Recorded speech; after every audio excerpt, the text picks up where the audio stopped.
జీవితమొక పయనమని గమ్యము తెలియదని తెలిసిన ఈ మనిషి పయనమాగదు. జననం ధర్మమని మరణం కర్మమని తెలిసిన జనన మరణ చక్రమాగదు. మరణం తథ్యమని ఏ జీవికి తప్పదని తెలిసిన ఈ మనిషి తపనాగదు.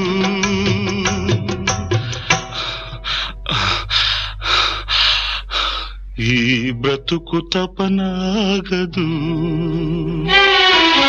ఆగదు ఏ నిమిషము నీ కోసము.